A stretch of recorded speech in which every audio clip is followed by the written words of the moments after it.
Hey, what's up, guys? I'm Sai, and I'm here with SolelyCash, leader of the Cash Mafia and Respawn Products partner. Please introduce yourself, bro. I pointed in the wrong What's up, direction. everyone? Yeah, my name is SolelyCash. As Sai said, I am the leader of the Cash Mafia. It is a kick community we have over here. We've been growing it for about 7 years.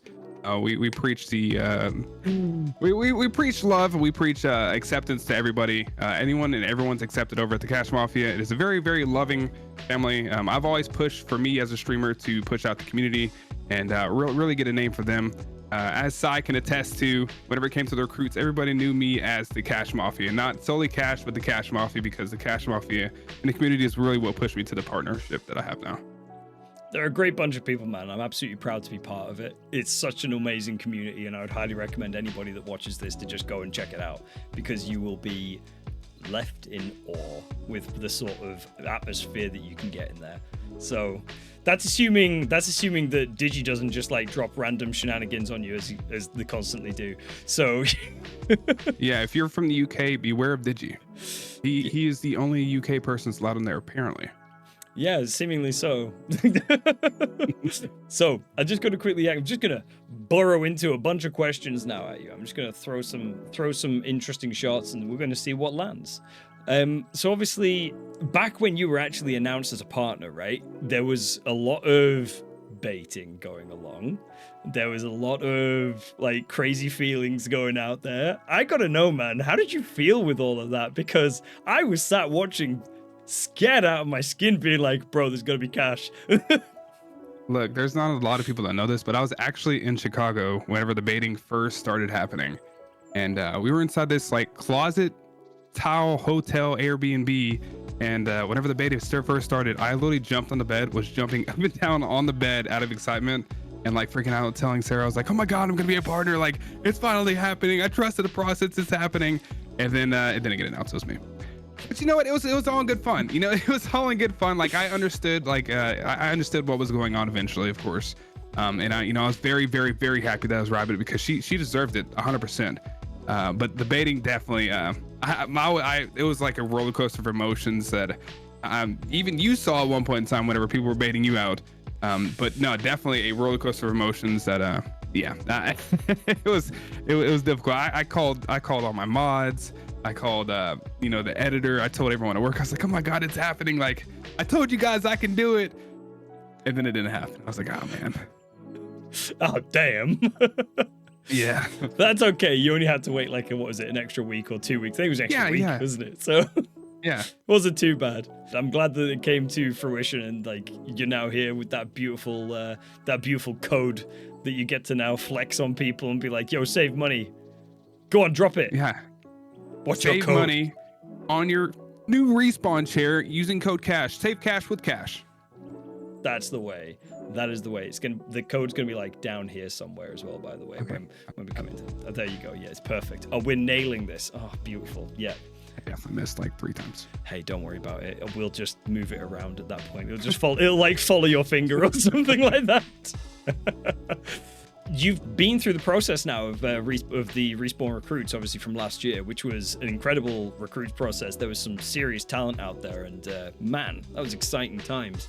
You now get to see it from the chair. What did you think of the process from the side that you were doing the content, like from last year, to what you're seeing now? How do you feel? What's your flip of emotions? One more time. Ask one more time. Okay, so I'll split it into two. Yeah, definitely. How did you feel about the recruits process in 2023? Like your side of that. How did you feel? How did you feel it went for you? I feel like it went well.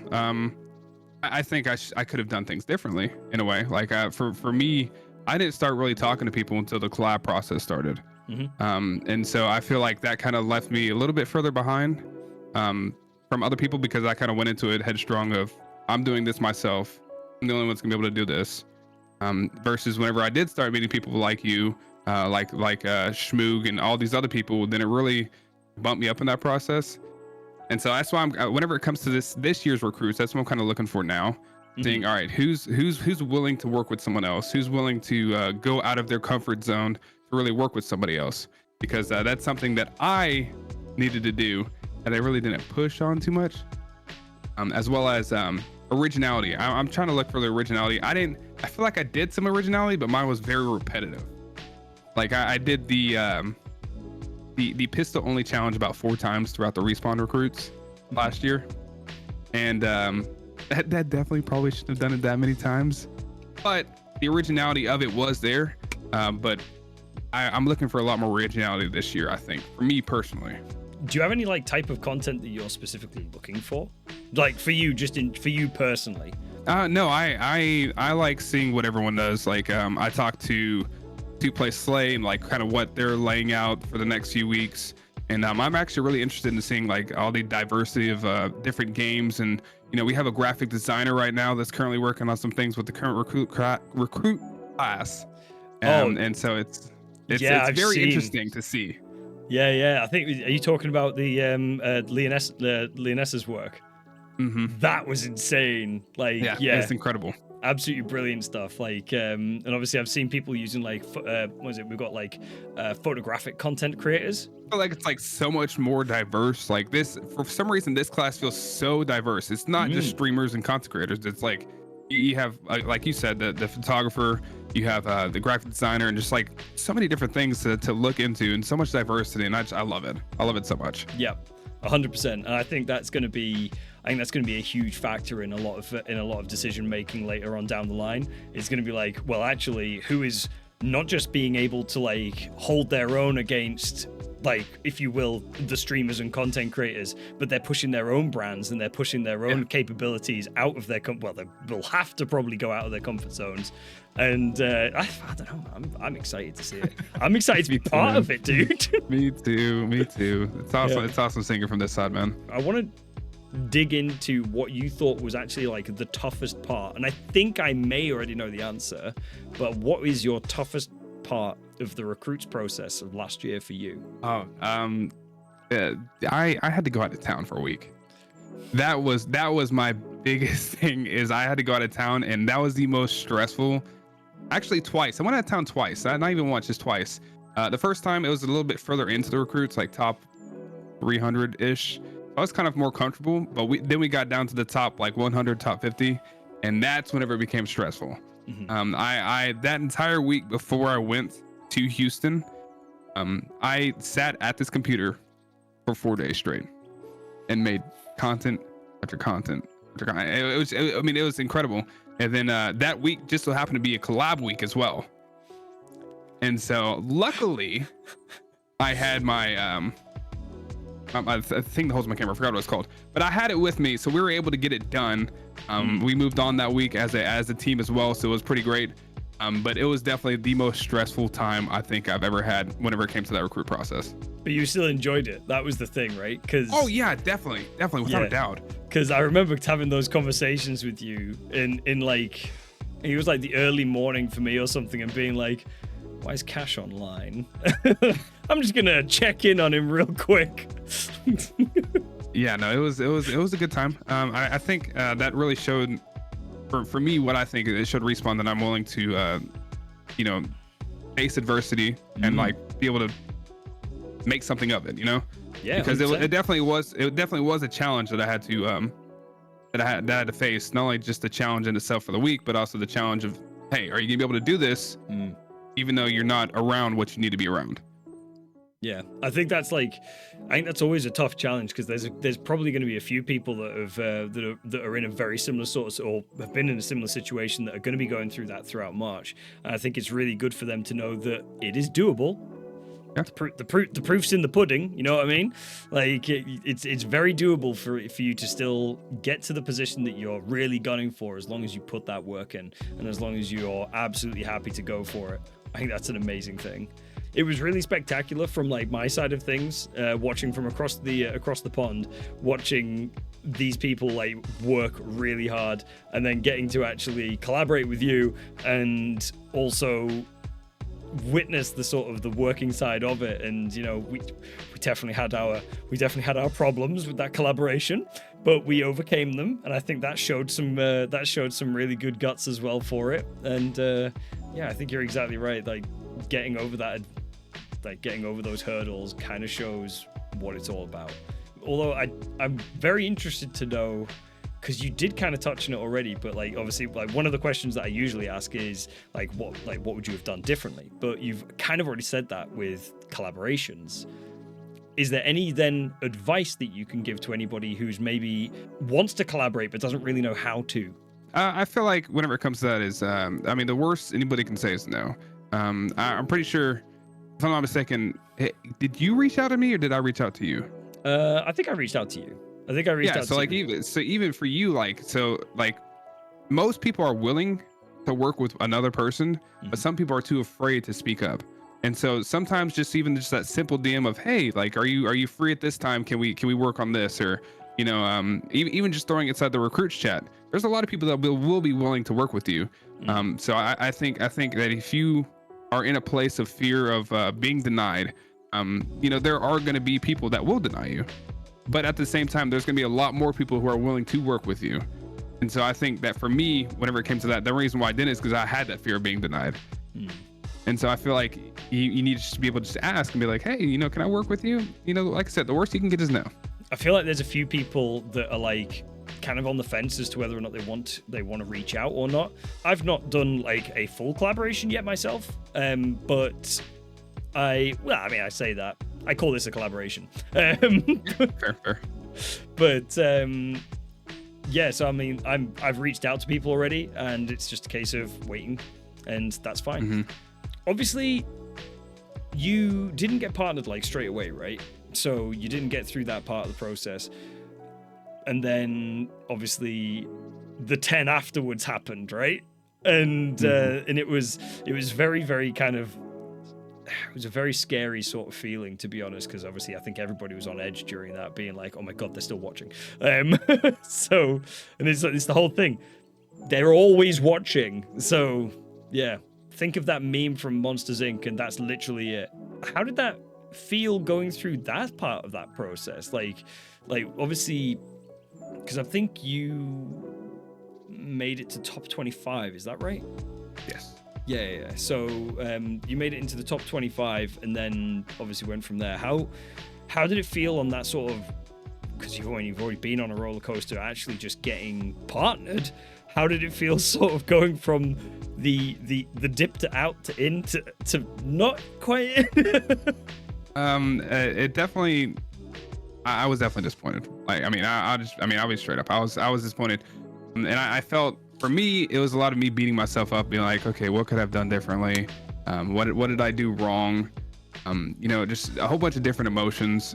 I did take a little break, like for, I want to say like 1-2 days, just to collect my emotions. But at the same time, I also made sure to celebrate with the people that did make it to the top 10, because they 100% deserve to be in the top 10.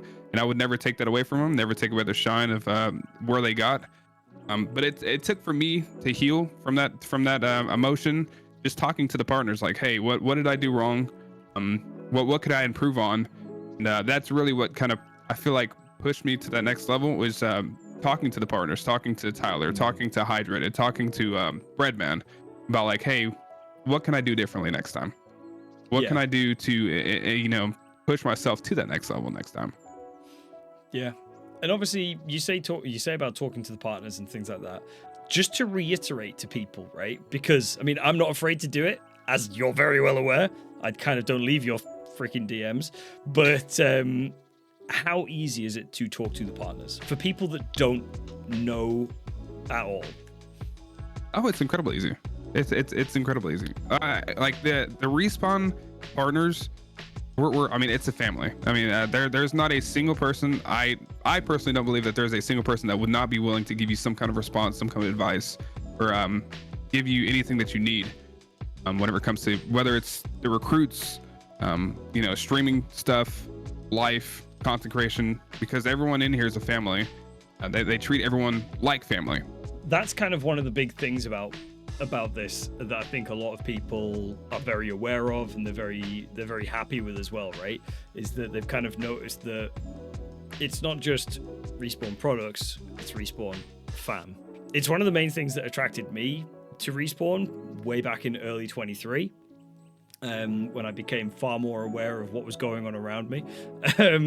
So, and after sort of seeing that, it was almost addictive, and it was very much like I want to be part of that. I want to be part of that feel, that family, that great sort of feeling. And yeah, I think if you're willing to put in the effort and time, as you always say, they're always watching, right? But obviously, one of the other things that I think I put out a video about it today, or as of recording today. If the worst happens and you are cut, if you've still made those connections and you've still enjoyed your time and you've put out 110% or even 100%, frankly, you've already won. You've literally already won, because that's the whole point. What sort of advice would you give? Like, in the shoes that you're in right now, what sort of advice would you give to anybody that is aspiring to be a partner with Respawn? Just never lose sight. I mean, this is kind of just a very generic answer I think I can give, but just never lose sight of what you're trying to do.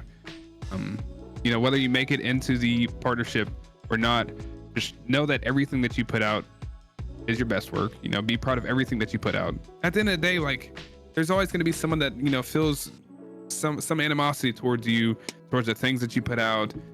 You know, whether you accomplish this or before them, or, you know, you don't accomplish this and they, you know, taking a longer time. You know, I've been doing this streaming stuff for 7 years now. And, you know, obviously I'm not partnered on any streaming platform. I don't have the biggest following on some of the streaming platforms, but still at the same time, I'm proud of everything that I've done. I'm proud of all the content I've ever put out. I'm proud of, you know, the community I built. I'm proud of the people I've met, collabed with, everything like that. So I think that you should just be proud of anything that you put out. I'd completely agree. I'd completely agree with that, dude. Like, because honestly, if you're not proud of what you're doing, then you should take a second and ask why. Like, because the fact is that, I mean, especially single genre content creators. The thing is, as well, is that you can sometimes mistake burnout from, like, almost like disappointment in yourself or in what you're doing, because you can always sort of get to a point where you're like, oh, I'm just not happy with what I'm doing right now. And what you haven't realized is actually that the stuff that you've been doing all that time has just burnt you. And it's exactly why I took a slight break from, or I've put a gap in my Pokemon content creation, because if I keep pushing that, it's going to burn me out and I'm not going to want to do it anymore. And I don't want that to be the case. So that's the whole point. The same way you and community nights that you're going to be running, it gives you that break away from Call of Duty. So, I mean, at least you can avoid for that night, at least, getting shadow banned. So there is the master of getting shadow banned. Bless you. I feel so bad. It's dinner time. Oh, yeah. Man. Dude, honestly, and to actually talk on the level with that, right? On the level, because it is an absolute atrocity the way that is being dealt with. As a content creator, how has that impacted the way you craft? It sucks. I mean, I've been pretty. It sucks. For me, you know, a lot of times. So, like, I'm gonna put out a video today.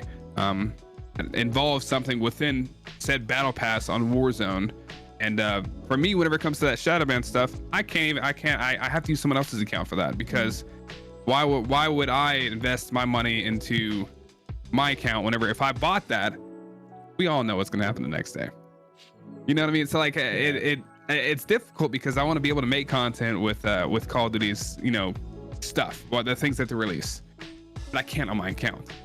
And so it sucks because I want to use my account. I get a 50 kill game. Guess whose name it is? It's not mine. Yeah, you're not wrong.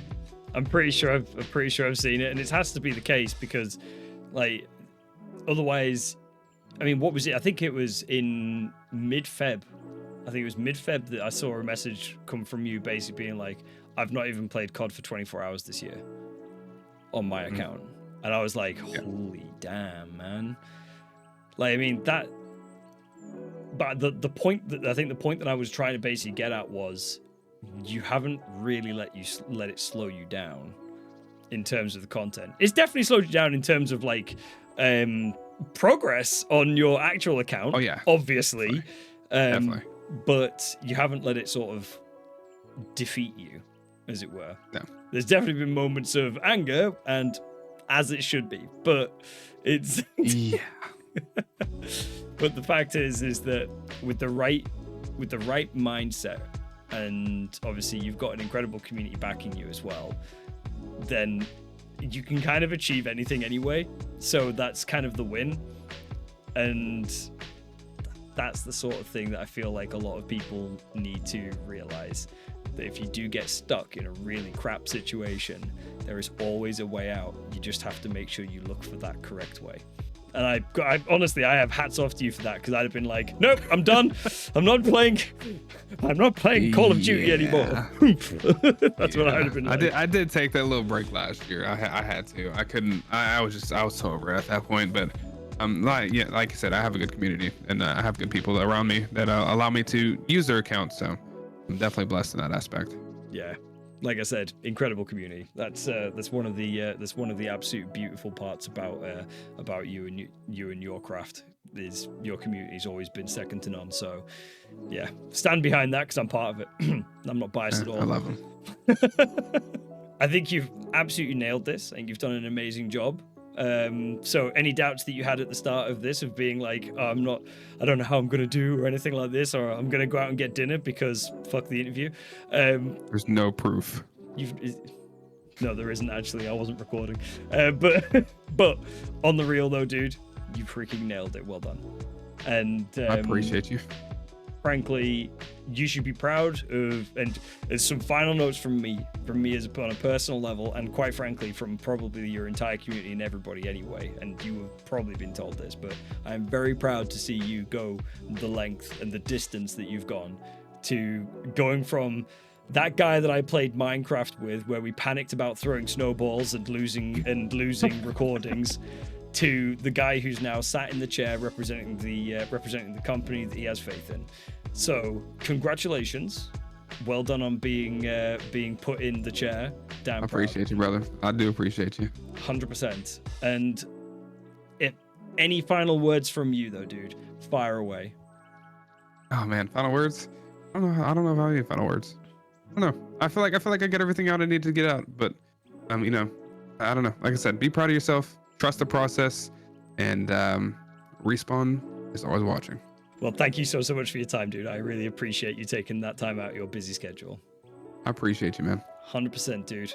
And for everybody watching, I hope you enjoyed this too, and you got to learn a little bit more about SolelyCash and his incredible community, the Cash Mafia. Go join it. I hope everyone enjoyed this. Have a great night.